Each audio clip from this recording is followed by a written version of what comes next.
Hello, and welcome back to MetalDisciple.com's Metalheads podcast. My name is George. And I am Buke.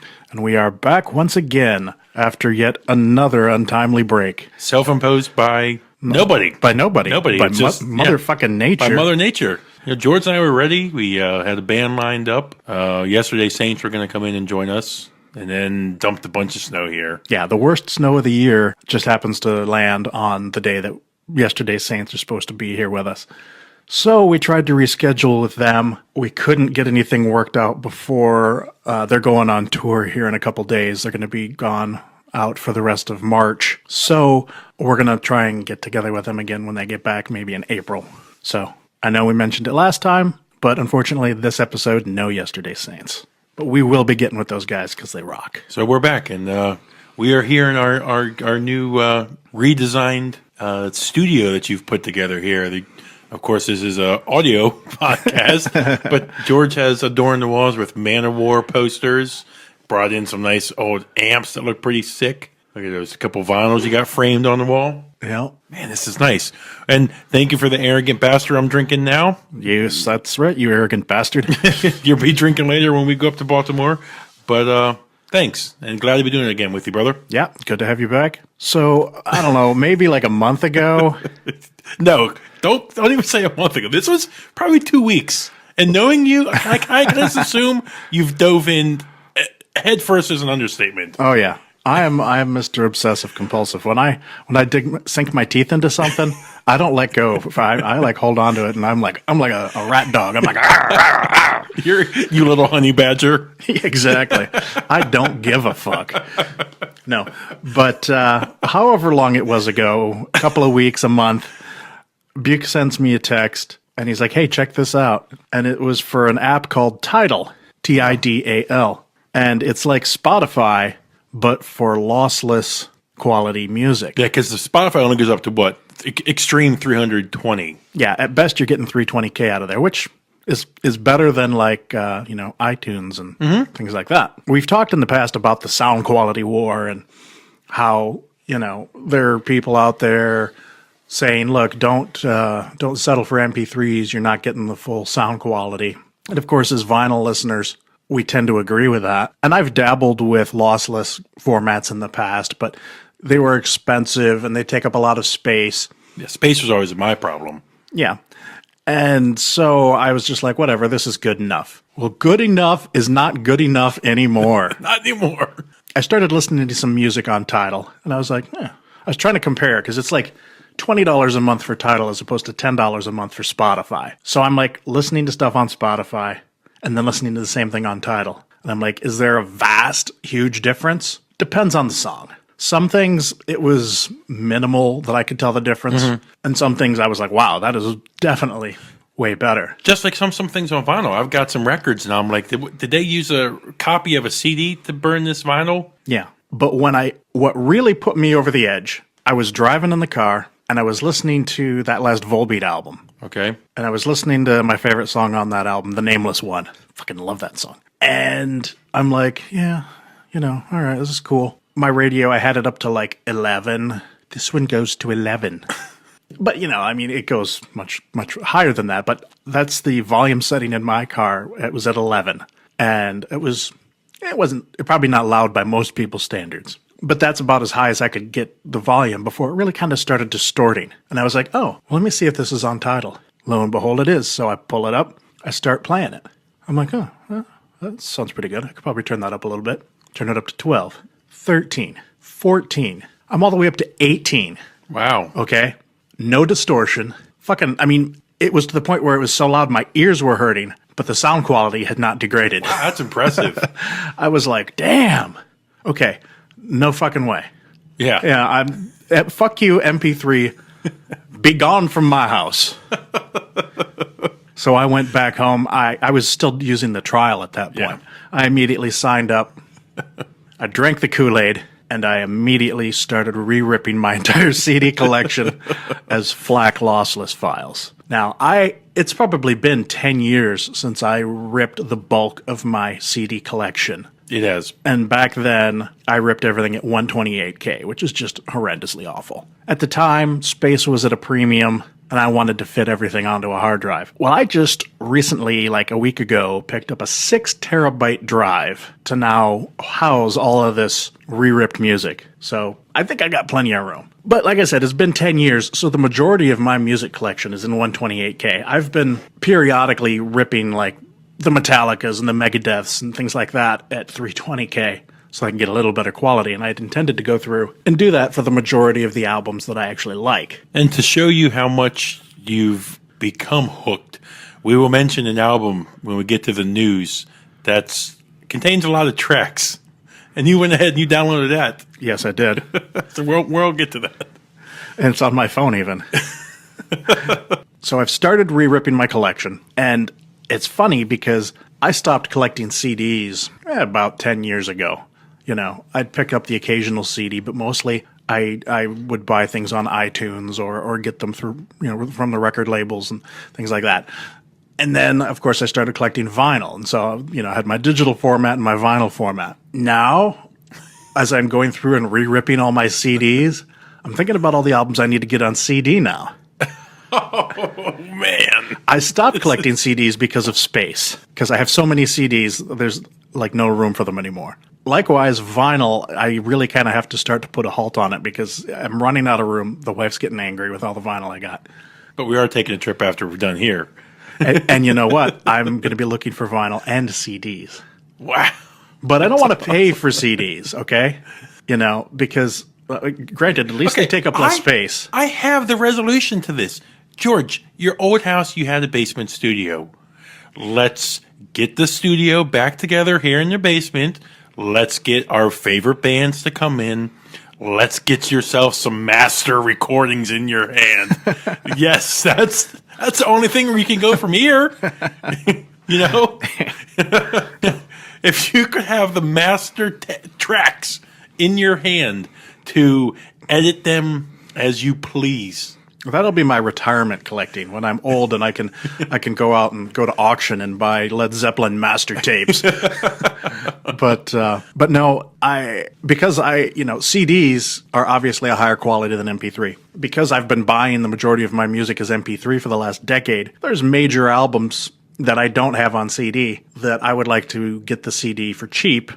Buy them used. I don't want to pay more than like $5 for a CD, and then rip the FLAC music files so that I can have that portable. This piggybacks on, I had to buy a FLAC player app for my phone because Apple's music app won't play FLAC files, which I'm okay with because I don't know about you. I don't think you've had this problem, but for me, for like the last year, it's damn near impossible to sync files, music files, to and off of my iPhone. My iPhone 5 was like that, and the 4. It's how it seems like? It starts out fine, and after a period of time, whatever iPhone I have, syncing problems and stuff start showing themselves. Straight out of the box, iPhone 6 Plus won't sync music. If I try and I'm patient and I want to wait like an hour, I might be able to get music onto my phone. Mm-hmm. No matter what I do, I cannot take music off my phone. I have gone in and unchecked the music and tried to say, okay, take all the music off my phone. It won't do it. Do you remember the years back when you could plug this in and it acted like a USB device, and the fact where you could explore it and file explore and view all the folders and stuff contained? That was easy. Yeah. I don't understand why Apple can't do it right. I mean, it was fine for years. I've been using it since iPhone 1. Yeah, we have. And it was never a problem until the last couple of years. And it just infuriates me. And so the nice thing about this FLAC player is that instead of syncing my music to the phone, I can go into iTunes, go down to apps, select the FLAC player, and then there's just a button that you click add, you search your drive and tell it what to add. And then to get the music off my phone, I just select the album and hit delete. I don't have to deal with this syncing bullshit anymore. So that's another reason for me to go FLAC. Once you go FLAC, you never go back. I was just looking. I typed in Neil Diamond, but it didn't come back to him. Did you mean King Diamond? No. There's a well-known artist in the music world who actually invested a lot of money behind the company. Neil Young. Neil Young. That's it. Weren't they doing a FLAC? Yeah, player? It's like Pone player or something like that. Something like that, right? But ugly. It is ugly, but the device is solely made for High definition music. high definition music. Right. He's got the right idea, but poor execution, I think. I mean, I was looking at that, of course. Yeah. I'm like, well, what can I do here? And it supports up to 128 gigabyte SD card. But you're still being picky on what you want, though, at that time. And the fact that it's like triangular shaped, I'm like, it doesn't fit easily in the pocket. It's just, no. Break out the fanny pack. I just don't like it. So yeah, for the moment, I'm stuck with the iPhone. And I was thinking the other day, back when I first started doing this, the record labels used to send out actual physical CD promos. They'd come in the mail and you'd get the CD, it wouldn't come in like a full case or anything, but, they'd have the liner notes and like a little plastic sleeve that was in, and they'd send you a bio sheet and things like that. And then, of course, when everything went digital, the labels started sending out digital files. Saves them on shipping, and, it makes complete sense to me. However, that means they are now sending reviewers less than perfect recordings. I'm like, record labels need to be sending out lossless FLAC files to the reviewers so they're getting the best possible face on what you want them to review. I mean, some of these companies, I'm not going to name any names, but they'll send out like 192K promos. Most of them send out 320K at least. But even that, comparatively... When they send out promos, do they give you a couple links that you can pick from? Or is it just... No. Okay. No, most of them don't. It's just like, here's a link, download it. Yeah. Now, we also should say that if this sounds interesting to you and you want to get into this, you probably shouldn't dive into this at $20 a month if your listening experience is occurring on daily iPhone earbuds. Right. Right? Wouldn't you say that this is probably something that you need to... If you're listening on iPhone earbuds, you don't give a shit about sound quality anyway. Okay? But if you do care about sound quality, you can go... I could have gone, if I wanted to make my life easier, I could have gone with the Apple lossless instead of FLAC. But fuck Apple, first of all. I'm tired of having to do things their way. Yeah. Everything I have is Apple. I drank the Kool-Aid. But FLAC just seems more universally accepted, and I don't want to have to stop and convert everything. Everything that I can get, I'd have to stop and convert it. I don't want to deal with that, so I'm just going to stay in FLAC. One other thing on this topic, I saw this, I don't remember where I came across this now, but there's this guy, his name is Ryan McGuire, and he wanted to know, what exactly are you losing when you go for an MP3 instead of a high-definition file? And so he took a song, and it wasn't a metal song, it was, I can't remember who it was, some woman singer.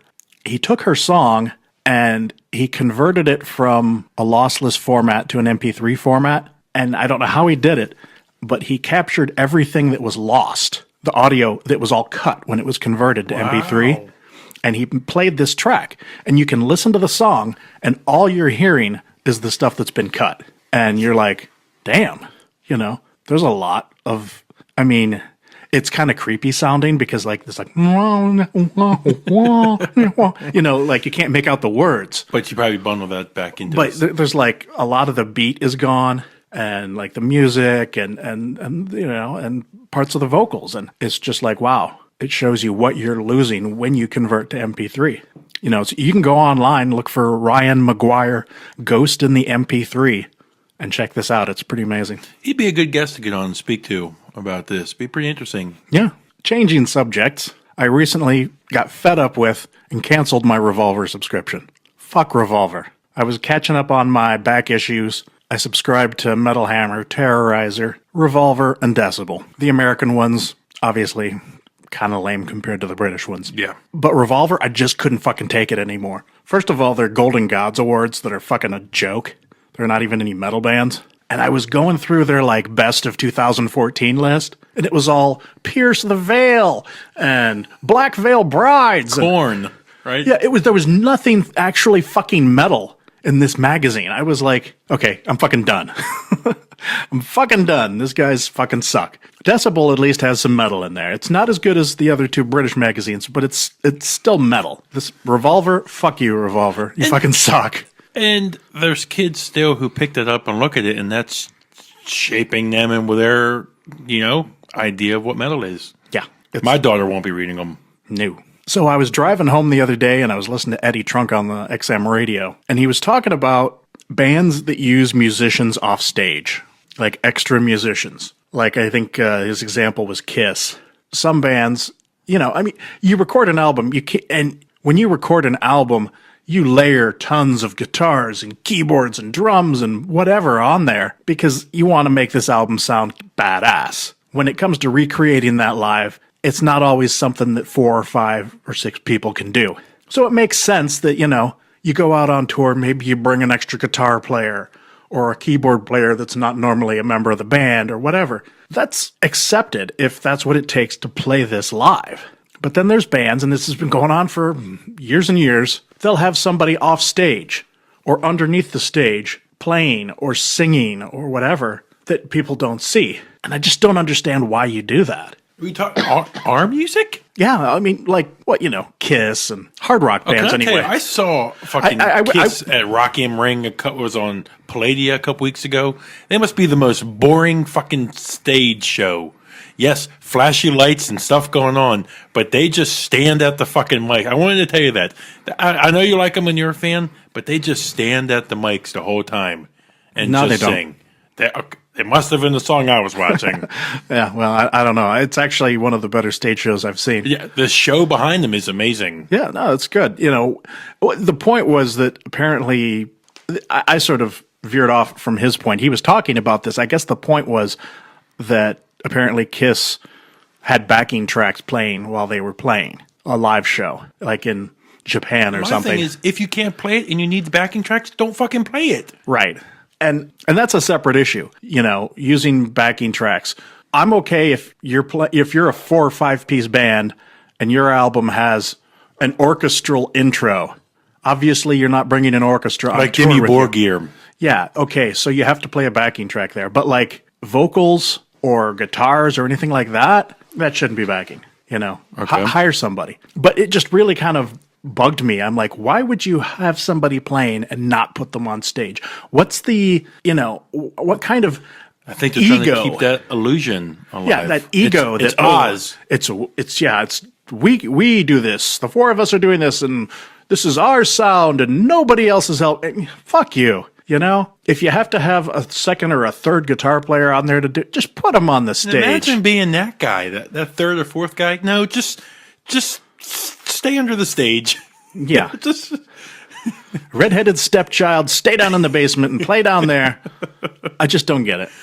Yeah, nobody likes you. Stay down there. Yeah, that's messed up. So what do you think of Dave Grohl? For what I see him coming out, he seems to be the face of rock music. That's what I think. I've heard a lot of people talk shit about Dave lately. He seems passionate. Yeah. And I say that because I saw a news story, but I think it was a documentary that he did about this. Have you seen this or heard about this? This famous recording studio where he went and all these artists, it may have been like, blues and jazz and rock, had gone into this famous studio, maybe in Cleveland or somewhere, and he rescued the board from it. It was probably on the Sonic Highways show. It may have been. Because he went around to all these different places around the country and they recorded a song in each of these different cities. But he's that guy, flying the flag of rock music. Yeah. Like I said, I keep hearing people talk shit about him, and I'm like, from what I've seen and from what I've heard from people, he's one of the nicest guys. Is he playing heavy metal music? Not really. No. He's playing heavy music. He did that Probot album. He's doing this other thing coming out called Teenage Time Killers with a bunch of, like punk and metal guys. I'm really curious to hear that. I mean, it's like Corey Taylor and like, I think COC, maybe I Hate God, some of those people. I can't remember the list, but whether he's playing heavy metal music or not, he has certainly over the years supported heavy music. You see him going on, a show, and he's wearing a Slayer shirt, or I saw him wearing a Voivod shirt. So he's probably one of the best spokespeople that we've got, People talk shit about him, but 20 years ago, maybe you would have had a leg to stand on with, he's commercial, blah, blah, blah. Have you seen the state of guitar-driven music in the United States today? There is no such thing. Mm-mm. There's still like indie rock stuff, but that's like not where it used to be. Everything now is country, rap, or like Justin Bieber or Electronic. pop music. I talk to a lot of guys at work. You know what's popular now? That electronic, whatever they call it. Oh, like dubstep. Yeah, that type of stuff. Yeah, guitar-driven music is an endangered species in this country. And like, as far as I'm concerned, the only two real rock stars left, Here in the States. current people, and obviously, Paul McCartney or the Rolling Stones, or those are rock stars. Always will be Led Zeppelin, but they're not like really active. Dave Grohl with the Foo Fighters, Jack White, probably the only. And I'm not a big Jack White fan, but I respect him, and I like that he's trying to keep that type of music alive. So Axl Rose? No, I think Slash, I guess, is probably somebody, but yes. but even he's not like putting out great music as far as I'm concerned. So I think maybe don't wish so hard for somebody to go away when they might be our last gasp in this country. And the reason I brought it up originally was because he's the Record Store Day ambassador for 2015. I was like, all right, that's cool. So is Dave Grohl our Lemmy? Well, I mean, he's friends with Lemmy. He recorded something with Lemmy. I can't remember what it is now, but he definitely played with Lemmy and did some recording. Maybe that Probot album. Maybe.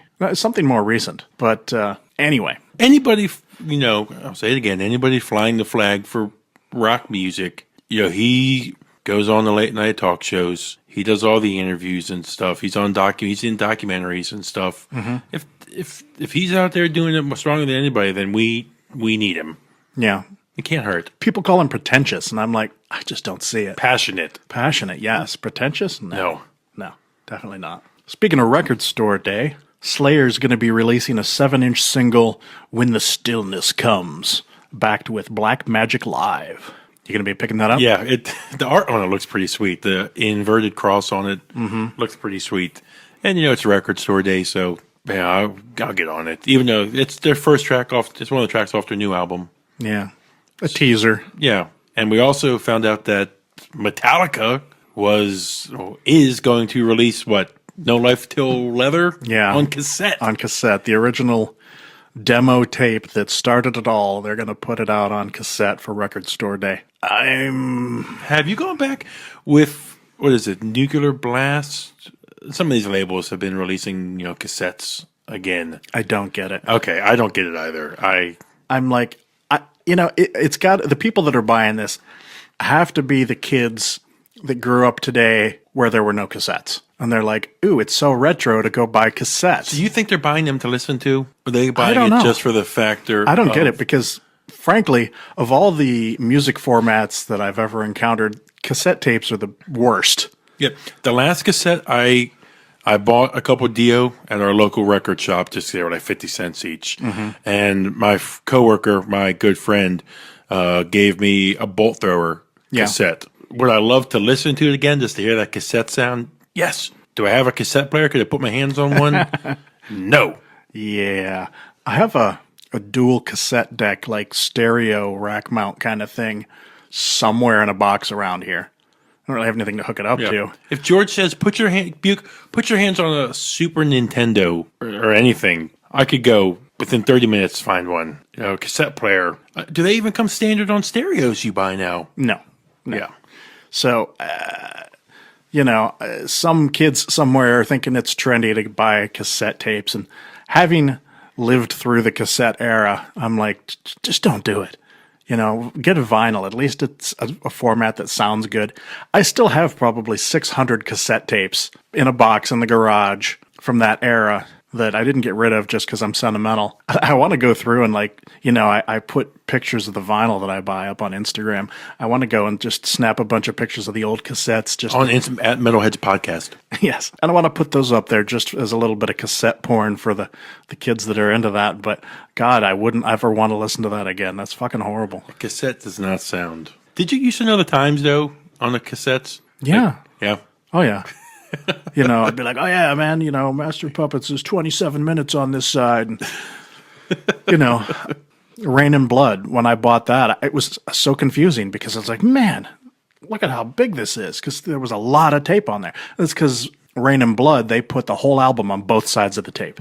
Really? Yeah, because it was only like 29 minutes, which I don't know why they didn't just put 15 minutes on one side and 15 on another, but yeah, they put the whole album on both sides. It was the only time I ever ran across that. So Tenacious D, this is going back a few weeks here since we haven't been around, but we wanted to mention about Tenacious D winning the best hard rock and metal performance at the Grammys.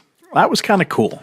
I saw this taking a lot of flack online, and I have come out and said before, so have you, that the Dio tribute album that this song was featured on was amazing. Yeah. Amazing. Jack Black, people think he's some funny man or not funny, but Jack Black and Kyle, they don't know what they're talking about. You know, they suck, blah, blah, blah, blah. I personally think the song was great. Yeah. Now, again, I see where the anger comes from. If this is them winning a medal in an already fucked up award. Yeah, well, I mean, that means nothing. Fuck the Grammys to begin with. Exactly. But and the word, it wasn't even on the show. My wife wanted to watch the Grammys, so I watched it. I was like, I know they're not even going to bother playing it, and they didn't, And so I don't even know why they bother giving an award that they're not even going to present. But it was still cool that song got some attention, because when I heard that song, I was bawling tears. I was like, that was so good. Probably the best song on the album. And I saw a few people online going, fuck Tenacious D winning. And I was like, fuck you. Whatever. It's not like the award means anything anyway. It's just kind of cool that somebody paid attention to that song. Great point. Is it whatever it was up against, it's probably the least metal, air quotes, song that was up for contention. But it's a great song. At least it wasn't Jethro Tull. So another thing that is actually a few weeks old, something I saw in the news, was that the Doomsday Clock has moved up to 3 minutes to midnight. Of course, any metal fan worth their Iron Maiden collection knows that there's a song called 2 Minutes to Midnight by Iron Maiden. That, of course, came out in the 80s, and honestly, I don't remember. In the 80s, during the Cold War, maybe we were at 2 minutes to midnight. I don't really recall. Didn't have the internet back then to look that sort of thing up, but obviously it had moved away from midnight in the years since the 80s, and now we are at 3 minutes to midnight. And for those that you don't know, the Doomsday Clock, when it reaches midnight, that is Armageddon, the end of the human race. We destroy ourselves in thermonuclear war or whatever, what have you. Every time the clock inches a little bit closer to midnight, we get a little more screwed. But because of Iron Maiden, we can at least think that's kind of cool. Okay, so like we like to do week to week, the days leading up to the show, I put it out there on Twitter. We're at Metalheads Pod. If anybody has any talking points they'd like us to talk, or any music they want us to check out before we record, and our friend John at White Cluster 69 sent us how about a best back-to-back or 3 albums in a row by a band. That was interesting. I thought that was very interesting too. What first came to mind is, of course, we could say the Metallica or the Slayer. They're 3 that they had back to back to back. Yeah, pretty strong. Master, Ride the Lightning, and Justice. Yeah, a lot of bands release a lot of music, but even 2 in a row that are like really good, you really have to go for like the classic bands like that to find. And a back to back to back, it just doesn't happen a lot. No, it doesn't. So I did find. Like Judas Priest was an example. I was looking through Judas Priest trying to find a back to back to back, and I couldn't, with a clear conscience, find 3 in a row that were what I considered classic. I took this to mean 3 where my excitement was high, high, high. Yeah. And the first one I came up with, if you don't mind me starting first, Go for it. Monomoth. Okay. I think reopened your eyes earlier in the year when we did them for our top 3 with Odin on our side in '06. Great album. Then they followed it up with Twilight of the Thunder God. Yeah. And then Suda Rising. Suda Rising. Yeah. Boom, boom, boom. Yeah, those are 3 good ones. 3 good ones right in a row. And then I go back to Opeth. It was 2 albums recorded at the same time, and if you pick one of the 2, Deliverance or Damnation, to Ghost Reveries to Watershed. Okay. was great. But preceding that, Blackwater Park. So boom, it was 4 right there in a row. So I wanted to kind of go in for a little something different than what I think the masses would go for. Yeah, my list, I came up with 1, 2, 3, 4 different back-to-back-to-backs, and they're all classics. Yeah. Black Sabbath, the first 3 albums, Black Sabbath, Paranoid, Master of Reality. Those are just fucking killer. The ones you already mentioned, I was like giving you the stinky eyeball. I know, I'm sorry. I was like, Metallica's Ride the Lightning, Master of Puppets, and Injustice for All. That's like the holy trinity right there. It is. I'm surprised you didn't go with this one, though. Cowboys from Hell, Vulgar Display of Power, and Far Beyond Driven. Yes. Pantera, come on. And then I also had Iron Maiden with Number of the Beast, Peace of Mind, and Power Slave. Ooh, the first 3 Bruce albums, fucking killer. But not killers. And then finally, my 4 in a row. I couldn't think of any others that were quite 4 in a row, but my 4 in the row, Sentenced with Down, Frozen, Crimson, and The Cold White Light. You win. George wins this round. Yes. Again, we have always been mentioning Sentence from the first episode. They are our secret underground. Yeah, they're not that secret. No, they're not secret, but still, we're so amazed that when we'd go to metal shows and mention them to fans. Deer in the headlight. What? Who? Well, they haven't been around for 10 years. That was a great list. Yeah. That was a great list. Yeah, so thanks for, bringing that up. Yeah, and John, when you do listen, share back with us. What were your 3 or any of your back-to-backs that you really like? George, just I'm put you on the spot here. Was there any back-to-back or maybe back-to-back where the third one was like, yeah, what was that? Well, I was mentioning earlier, Priest. Yeah. Okay. And I was like screaming for vengeance, Defenders of the Faith, Turbo. See, I like Turbo. I mean, I like Turbo, but was that. But it's not. George was gunning. George was ready. It's not on the same level. So, yeah.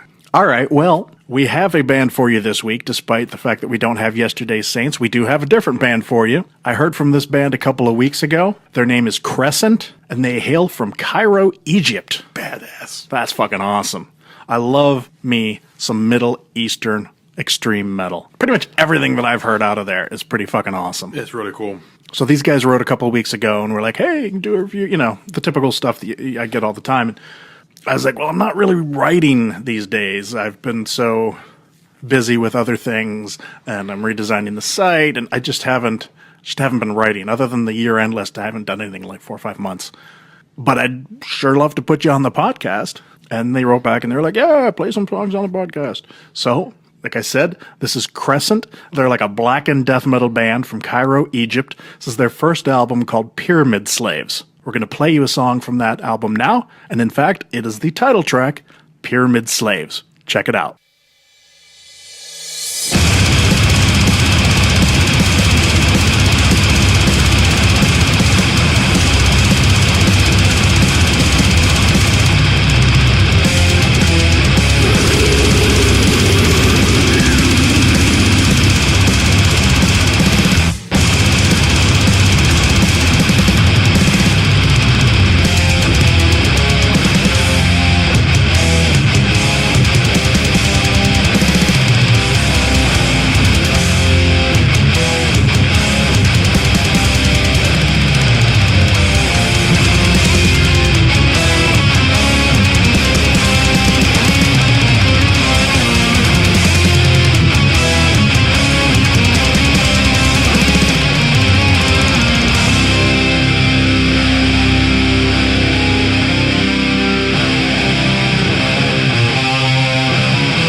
All right, that was Pyramid Slaves by Crescent. I had you check these guys out the other day. What'd you think about them? Great.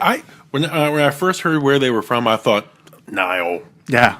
Yeah, I thought that was gonna. Nile can't top this. They're actually from Egypt. And the thing is, they don't work in the sounds of that region.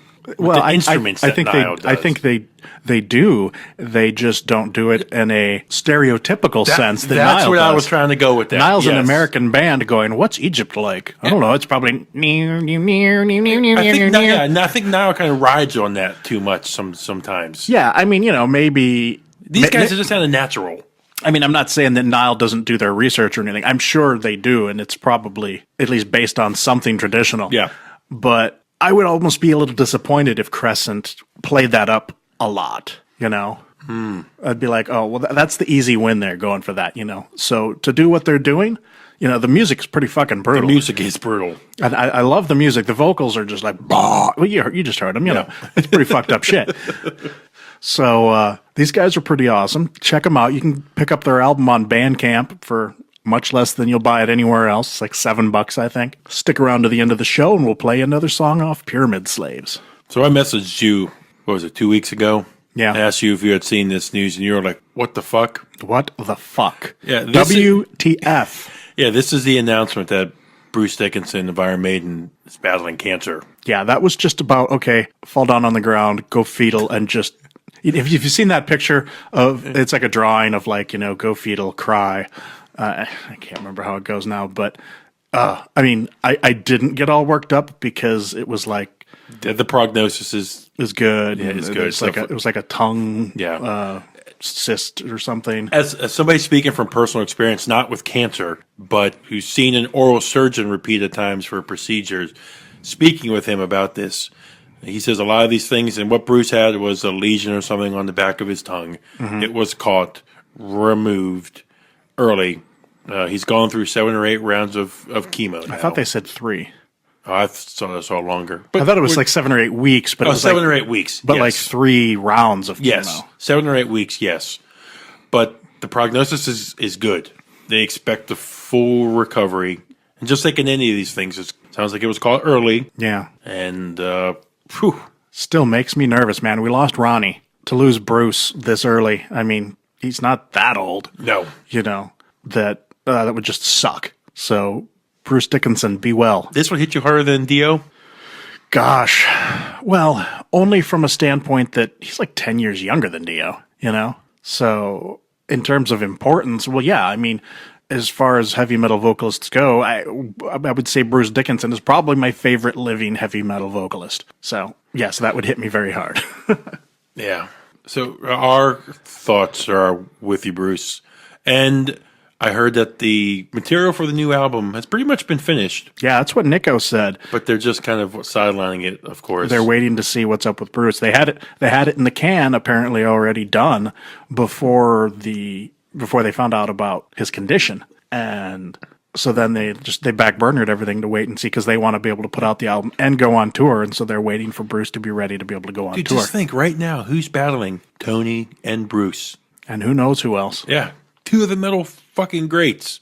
Yeah. So best, God, glad they called it early, and it seems like they were aggressive in treating it. So yeah, I hesitate to bring up this next item because, frankly, I'm already fucking sick of hearing about it. This is the Dimebag grave desecration scandal. You know, the first thing that comes to mind when I hear this? Publicity stunt. Yeah, and I'm like, it just makes me throw up in my mouth a little bit. I'm like, I've heard not quite as much about this as I have about that stupid black and blue, gold and white dress thing. But whatever, when you first sent me the headline of Dimebag grave desecrated, I was furious. I was like, oh! And then I read the actual article and I was like, who fucking cares? He put a piece of paper on there. So fucking what? Yeah, I thought desecrated, beat up with a sledgehammer or something. Yeah, in some way actually defaced it. Yes. Okay, so people are going to talk shit and say, oh, Dimebag sucks. Yeah, whatever. Fuck you. We're metal fans. We're used to people telling us we suck. So, whatever. I'm done with it. I'm moving on. Did you hear about the death of Bruce Sanofsky? I did not. I don't know. You don't know who that is? No. He was one of the directors of Some Kind of Monster. What happened? That was, I believe, diabetes related. He went to sleep and didn't wake up. He was only like 54 or something like that. But he's there's two guys that they were metal fans, and they did the documentary on Metallica. They also did Paradise Lost. They were the ones that were documenting the metal fans that were accused of murdering the kid, and they were like going to be executed or something like that, I think, or at least life in prison. And they got off because they did a retrial or something, and found that the evidence wasn't enough to convict them and got them free. They're the ones they did the original documentary to cover that, and they used Metallica music in it. So I was kind of bummed when I heard about this guy's passing. Moving on. Don't you go dropping on me, George. I'll try not to. So the Icelandic drama Metalhead is finally going to be available on demand April 3rd. I've been hearing about this movie for at least a year. I've seen the trailer. It's not in English, but my sister mentioned it to me, and I was like, oh, it looks kind of cool. It's like some chick, and she's dressed up in corpse paint and being dramatic and whatever, but it looks interesting. Hopefully they'll have subtitles so I can figure out what the hell's going on, but looks interesting. Might want to check that out. I was a little disturbed to find out that Century Media is in talks to be acquired by one of the big three music groups. They don't say which one it might be. It could be Sony, Warner, or Universal. Is this going to be like Roadrunner? I don't know. I don't really know what to think about that. Anytime you bring in one of the big music groups, I get nervous. They've done nothing but fuck metal up over the years. So, yeah. I heard something about it on the radio, and I saw something on Blabbermouth about it, but I don't know anything more than that. I guess we'll see whether that's a good thing or a bad thing. What really excited me was I saw that Sam Dunn is making another documentary, this time about Voivod. You don't care. No. Anything Sam Dunn does, you get, it's like, man, that's sweet. Except for the Alice Cooper movie. Stephanie recorded that on Playdia for me, and I was like, all right, delete that. Yeah. Just because you told me it wasn't. It wasn't that great. I mean, it was maybe an okay watch, but, I learned a few things, but it just wasn't as good as some of his other stuff. I also saw that they're actually working on a new album for 2016, so hell yeah. I can't wait for that. Testament and Exodus are heading out on the Dark Roots of Thrash 2 tour with some band called Shattered Sun. I'd like to go to that just because I've never seen Exodus play at all, and certainly not with Steve on vocals. Yeah. So I'd like to see that. And Testament was great when we saw them. Oh, yeah, they're always great. Shattered Sun, I looked them up, and I listened to a song, and it was very bad. It was, I don't know, like corporate metal. Oh, boy. It just wasn't, it didn't do anything for me. Sorry. You had your chance. Dave Ellefson, a.k.a. Junior, says that the new Megadeth album will determine the new lineup. I'm not sure what that means. Yeah. That's kind of cryptic. I guess the songs that they've already written, they have to find people that can play them. I mean, that doesn't sound to me like a reunion kind of thing. So I don't know. So this is what I mentioned during the Flack talk earlier. I messaged you this. This was a great deal. Relapse Records, to celebrate their 25 years being around, have released a 184-track sampler that you can actually name your own price for on Bandcamp. I bought it for $0. I'm a cheap. I gave him $1. I might have. I don't remember. I thought I did it for free. But it features a song from every band to be on their... Or every album? Yeah. No, it features a song from every band to appear on their label. On every album? Yes. Not every band, because bands are on there multiple times. Oh, are they? Pretty sure. I didn't see that. I thought there was a different band. I don't know. I haven't looked at it close enough. I thought I saw bands on there more than once, I didn't. I mean, that's 184 songs, which would be 184 albums. In 25 years, you can... I don't know. I guess we didn't do our research on that one very well. Just go on Bandcamp. It's a killer deal. Yeah. And if you pay $17, $18, you get a pretty cool shirt with the logo. They have a cool corrupted by vinyl shirt that you can get. As long as you're not fat. If you're fat like me, no shirt for you. And also, George and I, too, if you listen to this podcast when we get it posted, Relapse also has a vinyl grab bag $10 or $15? No. $40 for 10 albums. $20 for 5? Nah, I don't think, maybe. Yeah. I didn't look at the smaller one. I just went for the 10 albums for $40. So they have, let's go on Relapse. They have a couple great sweet deals going on right now. Yeah. And, Bandcamp is cool because, like I said, I'm in the whole FLAC obsession right now. As part of that obsession, I went back up to Bandcamp and went to my collection of all the albums that I've ever purchased on there. And you're allowed to re-download anything that you've bought on there. Yeah. And they offer FLAC files for everything. So I went back and got all the albums I've ever bought on there and downloaded the FLAC files. I was like, sweet. And so that was one of them. I got that sampler. It was like a 6 gigabyte file for all 184 songs. And I know you don't care about this guy, but Adam of Kill Switch Engaged, it's kind of funny.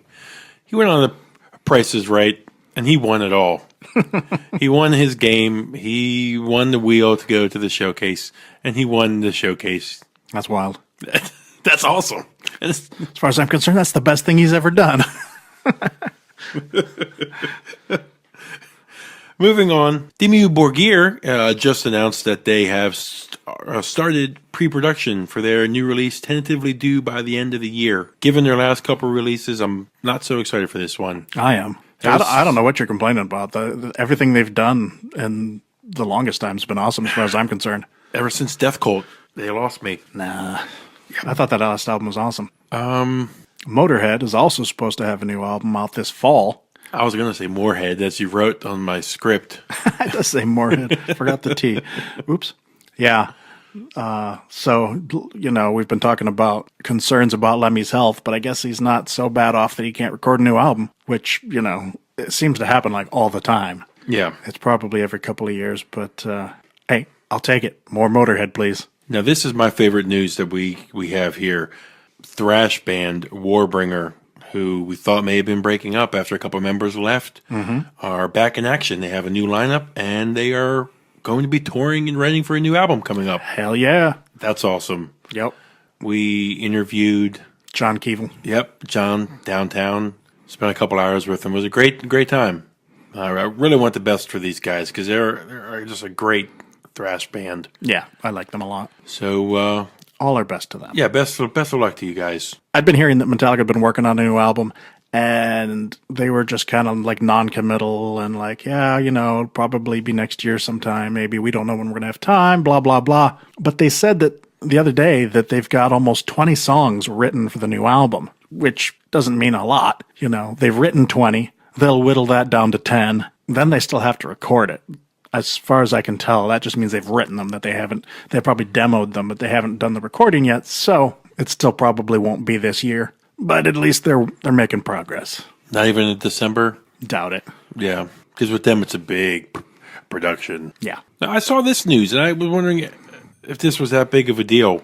See, I wrote on the script here, it says huge music news. And it's huge in that it's huge, and yet it's subtle, okay? Okay. New music comes out every Tuesday. Yep. Sort of video games and a lot of stuff. But video games have switched to this same day, too. It's always been this way for years and years and years, for as long as I've collected music. And there's always been different release dates for Europe and the rest of the world. So you've got a new album coming out. Almost always it comes out in Europe before it comes out here. Yep. And sometimes by as much as a month. You're like, oh, well, it's going to come out March 1st in Europe, March 31st in the US. And you're like, fuck. And so either you're looking for an illegal download to get it before it comes out, or as I have done in the past, like when the last Woods of Ypres album came out, I paid a huge amount of money to order it from Europe when it came out and get it a month early. So this news is coming out of the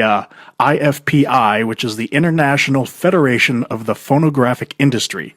And they have said that they've agreed to an international common release day of Fridays. So that means when an album comes out... Friday means Friday. Friday means Friday. Friday means Friday here and in England and in Sweden. New Zealand. Everywhere.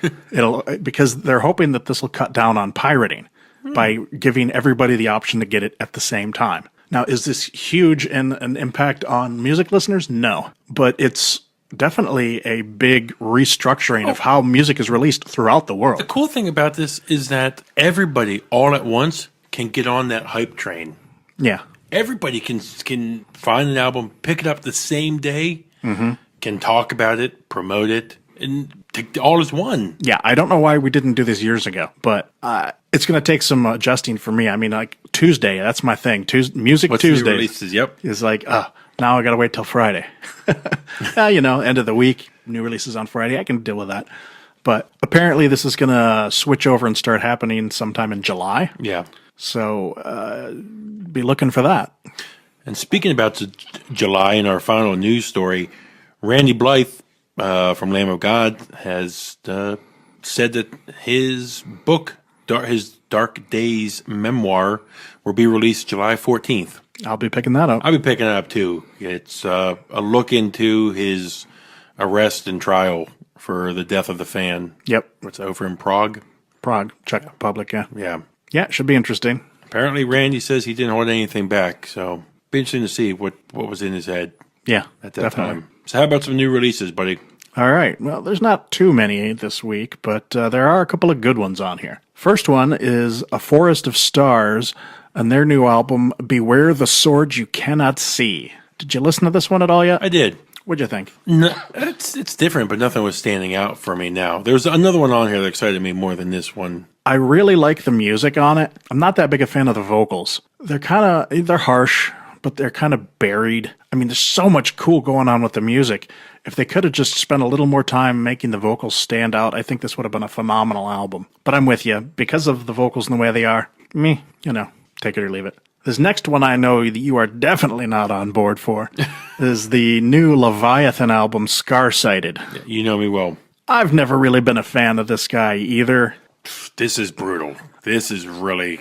I listened to this because, every time a band comes American up... black metal. Yeah, every time a band comes up that I have traditionally not liked, they come out with a new album, I always try to give them a chance. I'm like, okay, here's your shot, convince me. And I listened to this with fresh ears, and I got to admit, the music I kind of like. It's interesting. It's pretty intense, but it's not noise. What mucks up the things for me is the vocals. Fucking hate his vocals. It's always what kills me for a band. They're just not they're just so ethereal and they don't stand out from the music at all. And I fucking hate that. I can't get in these guys. Him. I think, is it just him? Yeah. Yeah. He sucks, personally. All right. So this next one. Yeah, this is Cancer Bats, Searching for Zero.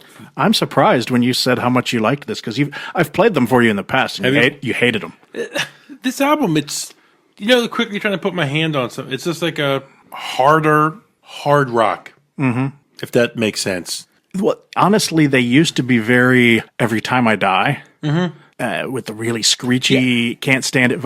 Not on this. No, and they did an EP a little while back.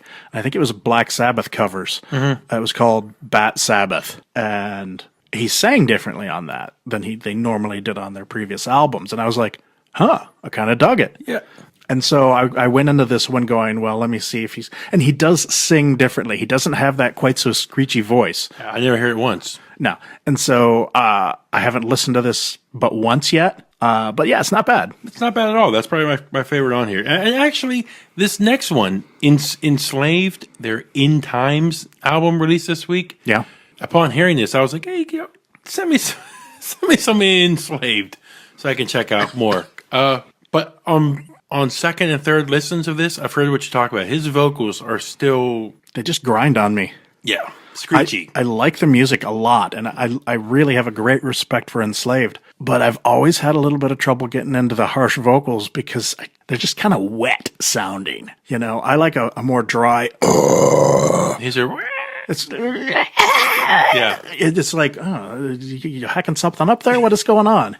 I've just never really gotten into those harsh vocals. But this next band, I can't believe you're not like tripping over yourself to like love this next band, because they're definitely one of my favorite albums of the year so far. This is the band Metalheads and their album that I'm probably going to mispronounce, Enkai. I can only say it because I've listened to it, just not enough. So I don't want to say one thing or another yet. Personally, I think this is like one of the death metal albums of the year. You've already texted me 3-4 times about, have I listened to this, listen to this. Yeah, you need to listen to this. And then Croptic, their self-titled one, just a technical death metal band. Yeah, I liked their last album a lot. I did too. But I don't know if you've listened to this one. It just didn't grab me as much as the last one. This is my type of death metal I like to listen to. Because this one grabs me just as much. Yeah? Yeah, when I like my death metal, I like it technical, so. Well, yeah, I do too. But I don't know, there was just something about it that wasn't quite... I don't know, maybe I'll have to go back and listen to the last one and then listen to this one and see if I can figure out what it is.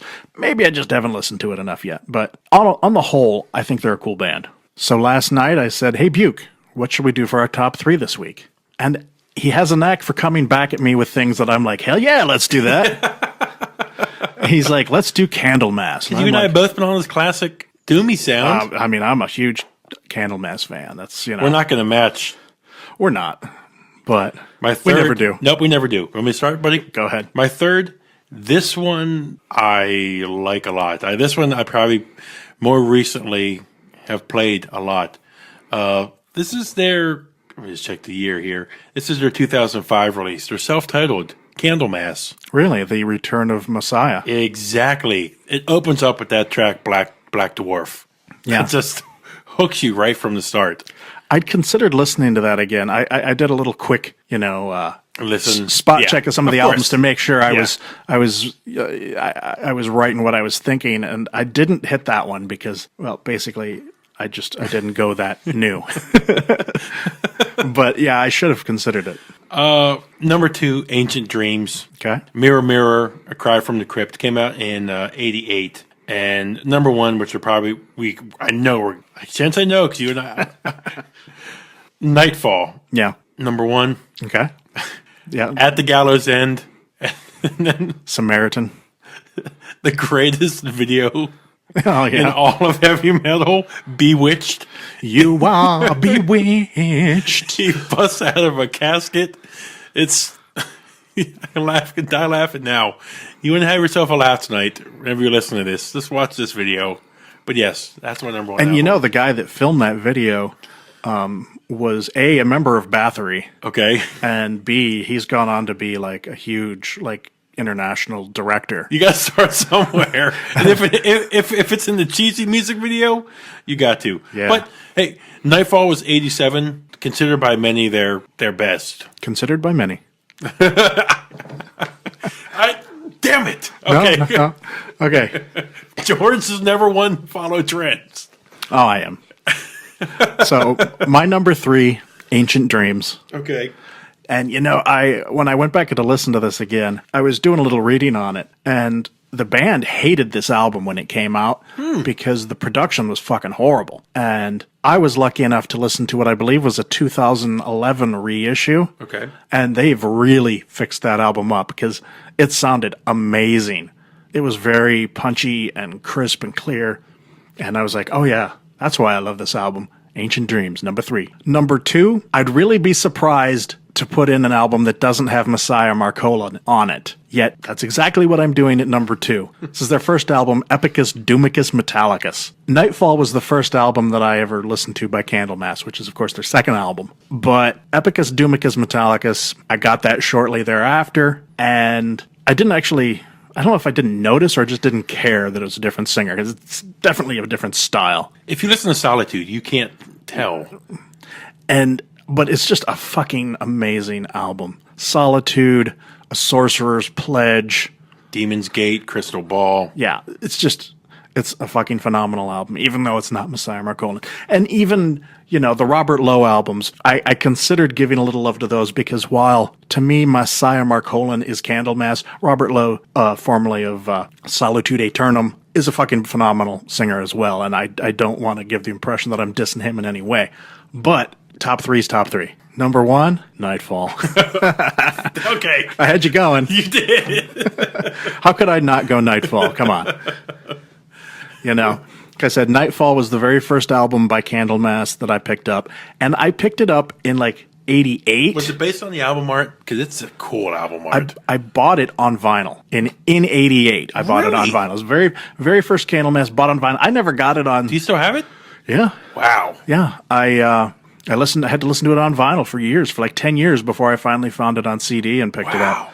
So no Johnny come lately vinyl guy me. No, I picked up Nightfall on vinyl in '88. Just because the album art, or had you heard about them? I'd read about them in a magazine. Okay. It was like, new band, Candlemass. I was like, Candlemass, that's a cool name. And I was in the record store and I saw it. And the album art is cool, but you wouldn't think it to be metal by looking at it. No. But I was like, Candlemass. I read something about these guys.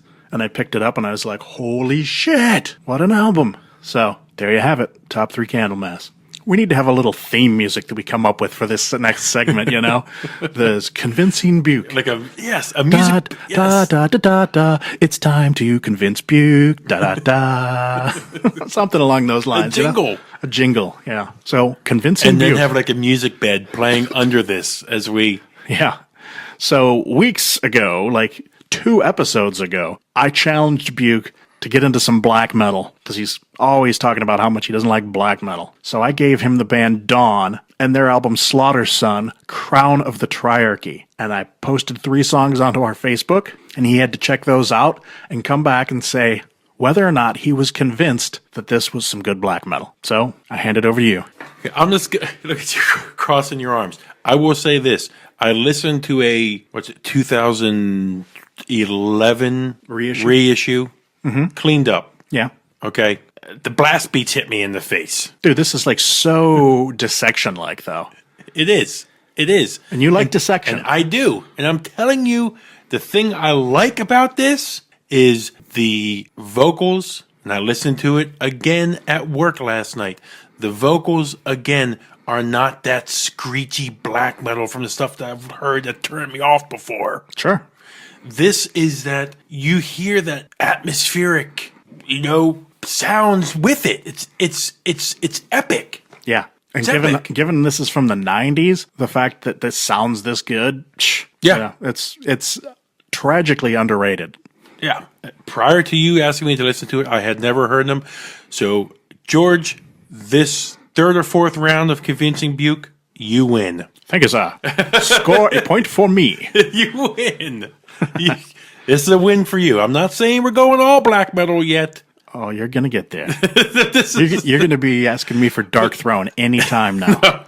But thank you for asking me to listen to this. Yeah, I enjoyed this. Right on. Truly, it's awesome. Well, that's why I do this. I'm trying to expand your mind and open you up to new music you haven't listened to before. And, of course, everybody else that's listening. All right, so what have you been listening to? Okay, we have talked bad about Blind Guardian in recent years, and how Blind Guardian is not Blind Guardian, what we like. They have been replaced by clones from another dimension.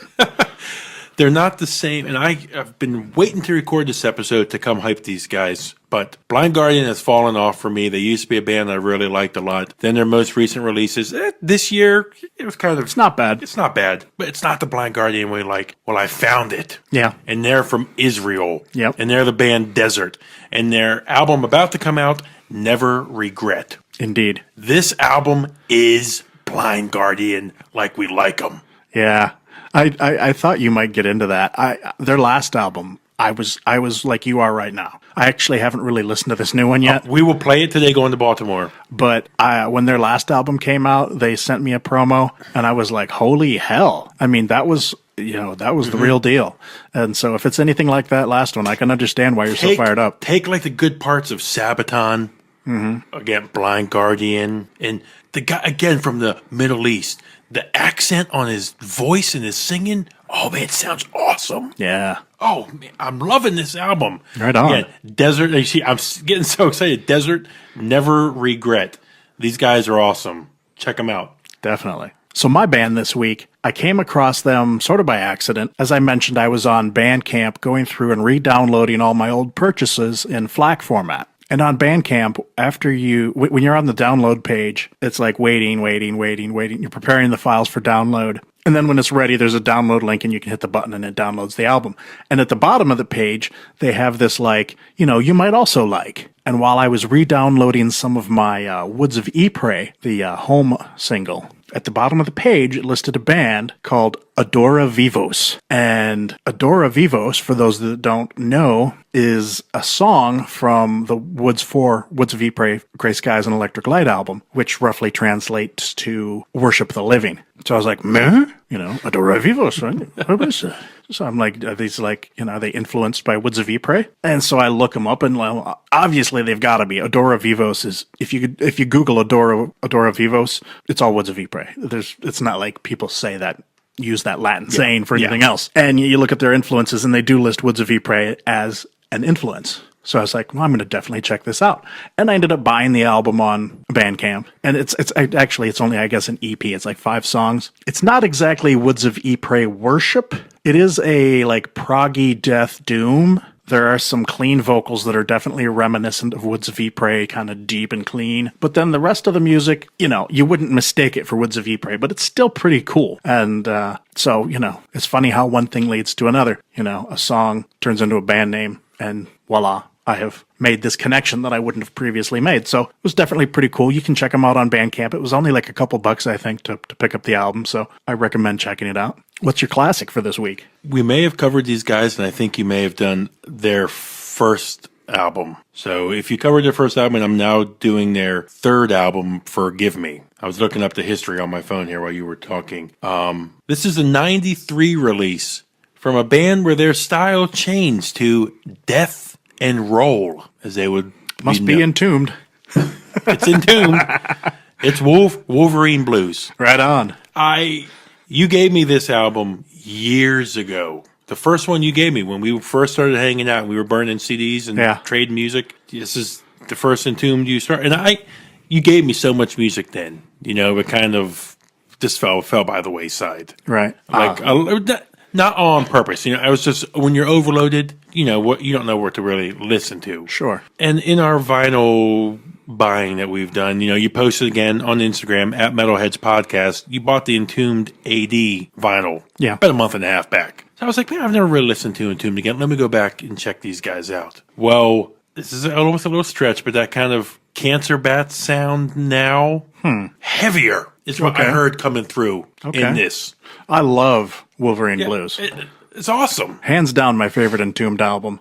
Definitely one of my favorite 90s extreme metal albums. I mean, and it wasn't that extreme compared to like Carcass and stuff like that, because obviously, like you said, it was more of a death and roll. They were sort of introducing a little lighter sound into like a death metal. But that album is just so damn catchy. It's catchy. That's it. It's catchy. I'm full of hell. Yes, it's just a rock and roll with death on top of it. It's awesome. Yeah, and that's how their sounds evolved since. And I don't get into a lot of lyrics, but the lyrics on that album are cool. They're not like take to heart kind of stuff, but they're cool. Yeah, so, I think you may. I think you may have done Left Hand Path. I don't know. On another, maybe. Yeah, you may have. But you've always been high on Entombed, and I just sat down and really listened to them this past week. Great stuff. Oh, now, definitely. And I know, since they've kind of split up and now you have Entombed AD and stuff like that, they're still keeping this style going. Yeah, I thought the new album was pretty good. And what was it? The guys from Entombed left. Was it The Haunted that they did? Who? What? Some members, their side projects from Entombed. What have they gone on to also do? Oh, I don't know. Who am I thinking of who did The Haunted? That was At the Gates. That was At the Gates members. Okay, see, thank you. No, I mean, Entombed AD is basically entombed with one, like, I don't know if it was the guitar player or somebody, without him. That's it. Yeah. So I'm loving it. All right. So that's my classic. So again, thank you. Again, years later. All right. Well, my classic for this week is a classic that is just making classic status this year. This is Paradise Lost and Draconian Times. Hands down my favorite Paradise Lost album. I can't believe that it's been 20 years since this came out. I mean, I bought this when it came out, and I loved it then, and I don't love it any less now today, 20 years later. It's just, I knew it was classic then, and now it literally has the status of classic. An amazing, amazing album. During the 1995 this came out. 95, smack dab in the middle of grunge alternative. Yep. I was despairing of finding good music at this time in my life. I listened to some of the grunge stuff. I liked Nirvana and Alice in Chains, Soundgarden, things like that. But by this point, thrash had died off for the most part. I mean, sure, there was Metallica and Megadeth, Slayer, and whatnot. And of course, by 95, death metal and black metal were taking off, but I wasn't really into that yet. I hadn't found it was another year or so before I really got into that. And so when Paradise Lost came along with Draconian Times, I latched onto that. I was like, this is what I've been looking for. Why can't people do more of this? Well, 20 years later, people are still trying to catch up to that album as far as I'm concerned. You know, you just can't top this album. It's fucking phenomenal. When I was going through looking for a classic for this piece, I actually pulled up a list of albums that came out in 95, and I was blown away by how many albums are reaching their 20-year mark this year. At the Gates, Slaughter of the Soul is 20 this year. Carcass, Swan Song, 20 years. Death, Symbolic is 20 years old. Wow. My God. Deicide's Once Upon the Cross, the first album that they actually kind of sucked. So it's been 20 years since Deicide was really any good. Dissection, Storm of the Lightsbane is 20 years old. Wow. Fear Factory's Demanufacture, that was a huge album with me as well that year.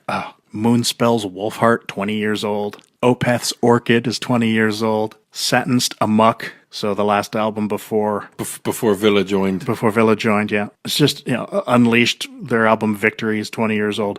It's crazy how old this is all getting. How old you are. How old I am. And I'm not as old as you say I am. Like when I interviewed Sean, let's just get that on the record. I'm like, yeah, George is... I edited that right the fuck out of there. He's like, yeah, George is like, I don't know, X number of years old. And he wasn't even in the ballpark. That's like, what, 48 or something? I was like, dude, you're not even in the ballpark. And so I edited that out. I was like, I cannot have people think that that's even remotely close.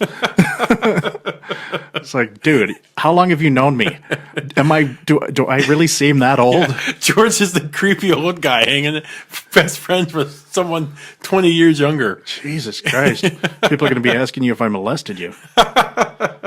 Oh, buddy, it was... Which I have. Well, George, it was great getting back in here today, buddy. Yeah, man. This is going to be a long one. Not too long, not compared to some. Or so. Yeah, I mean, it's mostly us talking. We don't have any interviews or anything, so. But between us and the music, it's going to be a pretty good-sized episode. Thanks to Crescent, again, for letting us share your music. Yep, and we'll get to them and another song here in a moment. But before we do, we like to remind you to check us out on iTunes. Please subscribe. Leave us some comments. You can check us out on YouTube, Stitcher, and also on our website, wearemetalheads.com. Site redesign forthcoming? Yes, in fact, I almost forgot to mention the new graphics. Yes, I reached out to a graphic artist friend of mine who had done a couple pieces for us. And in the coming weeks, you will see new art from our friend Josh Marler, if I'm saying that correctly. You can search out his work at DroneJMR1. Again, at DroneJMR1. On Twitter. On Twitter, or his website, Josh Marler, MARLAR.com. He does sick work. He drew up a sick logo for us, and of course, I don't think he had it intended, but it looks Geiger-like. Yeah, Geiger, yeah. Yeah, Geiger-like. It looks amazing. Honestly, we'd been discussing, I wanted to, hire somebody to give us a new graphic. And to be perfectly honest, this was nowhere near where I was planning to go with it. Not that there's anything wrong with that. It's just not where my mind was. But when I saw this, I was like, oh, that's so Geiger. And I was like, okay, I'm on board. Let's do it. And Josh, he told us he'd be listening. Josh, thanks for putting up with a bunch of emails back and forth when we were bothering you about, can you tweak this or can you do this? It wasn't too bad, just a few minor alterations. But, in fact, unless something goes horribly wrong, you should be seeing the new graphic with this episode. And I'm going to go through and update all the old episodes so that it's on everything. There's going to be a new look to the site as well at some point. I haven't gotten that far yet, but... Probably doing away with Metal Disciple? I don't know. Okay. I don't know. I don't think so. I wanted to combine everything into one, but I couldn't get the URL I wanted. I wanted to get metalheads.com, and then I would just put everything under that banner, but I was not able to acquire it. You know, if you go to metalheads.com, you don't get anything. Damn you squatters. It's just a squatter, and the dude wanted $18,000 for the fucking domain. I was like, you've been sitting on this domain for 12 years. I looked it up. Not doing anything with it for 12 years. I'm willing to give you a fraction of that, and you can make some money. Or you can say you want $18,000 and just sit on it and not get anything out of it. But he didn't want to do it. So I did acquire metalheadspodcast.com, so you can hit that as well. wearemetalheads.com or metalheadspodcast.com will take you to the same place. Well, thanks again, buddy. You can also get a hold of me on Twitter at DiscipleOVMetal. I'm at Opeth Fan. And you can get a hold of either of us at @MetalheadsPod. All right, we're going to end the episode now with another song from Crescent from their album Pyramid Slaves. This is the song An Ode to Kaddish.